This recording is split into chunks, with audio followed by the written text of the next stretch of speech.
ಕದ್ರಿ ಶ್ರೀ ಮಂಜುನಾಥ ದೇವಾಲಯದ ಜಾತ್ರೆಯ ಸಂದರ್ಭದಲ್ಲಿ 12 ದಿನಗಳ ಕಾಲ ಮಲ್ಲಿಕಾ ಕಲಾ ವೃಂದ ಕದ್ರಿ ಇದರ ವತಿಯಿಂದ ವಿವಿಧ ಧಾರ್ಮಿಕ ಮತ್ತು ಸಾಂಸ್ಕೃತಿಕ ಉತ್ಸವ ನಡೆಯಲಿದೆ ಎಂದು ಮಲ್ಲಿಕಾ ಕಲಾ ವೃಂದ ಕದ್ರಿ ಇದರ ಕಾರ್ಯಾಧ್ಯಕ್ಷರಾದ ಸುಧಾಕರ್ ರಾವ್ ಪೇಚಾವರ ಹೇಳಿದರು.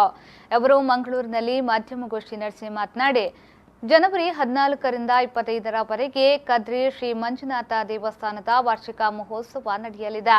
ಈ ಸಂದರ್ಭ ದೇವಾಲಯದ ರಾಜಾಂಗಣದಲ್ಲಿ ಮಲ್ಲಿಕಾ ಕಲಾ ವೃಂದದ 69 ವರ್ಷದ ಧಾರ್ಮಿಕ ಮತ್ತು ಸಾಂಸ್ಕೃತಿಕ ಉತ್ಸವ ನೆರವೇರಲಿದೆ ಎಂದು ಹೇಳಿದರು. ಈ ಸಂದರ್ಭ ಮಲ್ಲಿಕಾ ಕಲಾ ವೃಂದ ಕದ್ರಿದರ ಕೋಶಾಧಿಕಾರಿಗಳಾದ ರತ್ನಾಕರ್ ಜೈನ್, ಎಸ್ಎಲ್ ಶೇಟ್ನ ಮ್ಯಾನೇಜಿಂಗ್ ಡೈರೆಕ್ಟರ್ ರವೀಂದ್ರ ಶೇಟ್, ವ್ಯವಸ್ಥಾಪನಾ ಸಮಿತಿಯ ಸದಸ್ಯರಾದ ಹರೀಶ್ ಕುಮಾರ್, ಮಹಿಳಾ ಸಂಚಾಲಕಿ ಶೋಭಾ ಎಸ್ ಪೇಚಾವರ ಮತ್ತಿತರರು ಉಪಸ್ಥಿತರಿದ್ದರು. 15ನೇ ತಾರೀಕಿಗೆ ನಮ್ಮ ಜಾತ್ರೆ ಪ್ರಾರಂಭವಾಗ್ತದೆ.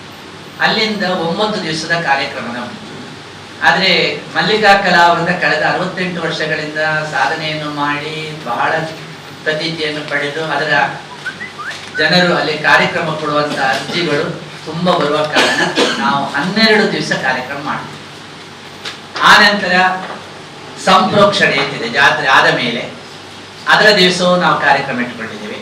ಮತ್ತು ಈ ದೇವರಿಗೆ ಸಂಬಂಧಪಟ್ಟು ಒಂದು ಅಲ್ಲಿ ದೈವ ಇದೆ ಮಲರಾಯ, ಅದರ ನೇಮೋತ್ಸವ ದಿವಸ ಅದಕ್ಕೂ ಕಾರ್ಯಕ್ರಮ ಇಟ್ಕೊಂಡಿದ್ದೇವೆ. ಹಾಗಾಗಿ 12 ದಿವಸದ ಕಾರ್ಯಕ್ರಮ ಇದೆ. ಈ ಕಾರ್ಯಕ್ರಮದಲ್ಲಿ ನಾವು ತುಂಬಾ ಜನರಿಗೆ ಅವಕಾಶವನ್ನು ಮಾಡಿಕೊಟ್ಟಿದ್ದೇವೆ. ಹತ್ತಿರ 3000 ಕಲಾವಿದರು ನಮ್ಮ ವೇದಿಕೆಯನ್ನು ಹತ್ತಿ ತಮ್ಮ ಪ್ರಸ್ತುತಿಯನ್ನು ಮಾಡಲಿಕ್ಕೆ ಇದ್ದಾರೆ.